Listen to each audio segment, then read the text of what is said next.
तुम एक्चुअल में शादी के लिए राजी हो गई हो? शकील अंकल और किशोर आंटी ने क्या कहा? पप्पा जान राजी नहीं थे, लेकिन मेरी मर्जी को अहमियत दी है उन्होंने। वैसे भी तुम जानती हो, जब तक मेरी शादी नहीं होगी तो निदा की शादी भी नहीं हो सकती।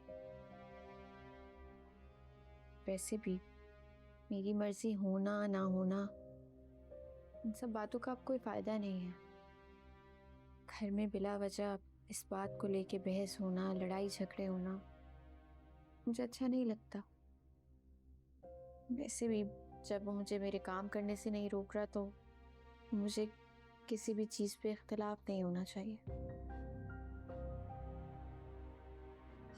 शकील अंकल वाकई बहुत अच्छे हैं। काश मेरे घर वाले भी इतने समझदार होते। मेरा मतलब है, मेरी मर्जी को अहमियत देते हैं। लेकिन शकील अंकल वाकई बहुत अच्छे इंसान हैं और बहुत अच्छे दोस्त भी हैं। इस दुनिया में अगर किसी को मेरी ख्वाहिश, मेरी पसंद का ख्याल है तो वो पप्पा जान है।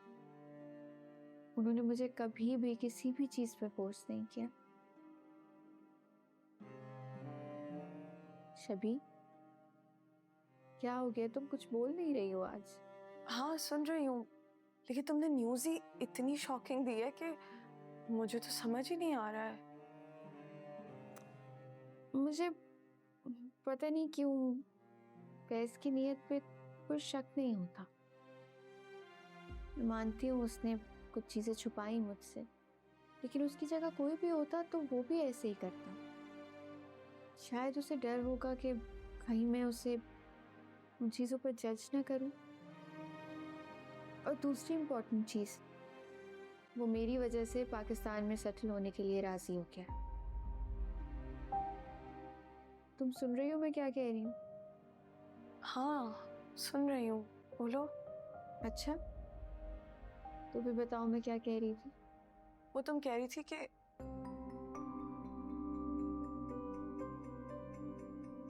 पता नहीं यार, मेरा आजकल पता नहीं मैं क्या क्या सोचती रहती हूँ। लेकिन खैर, जो मैं सोच रही हूँ वो बिल्कुल ही अनइम्पोर्टेंट है। मुझे ये बताओ कि अब शादी कितने दिनों में है? क्या डेट्स डिसाइड हुई हैं?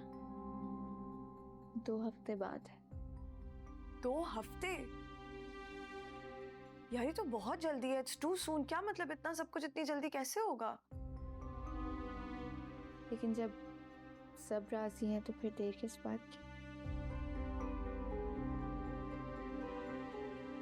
अच्छा देखो एनी, मैं तुम्हारी बात को कभी भी अपोज नहीं करूंगी, मगर तुम प्लीज एक चीज समझो कि शादी एक बहुत बड़ा फैसला है। प्लीज सोच समझ के करना। कहीं बाद में तुम्हें कोई पछतावा ना हो।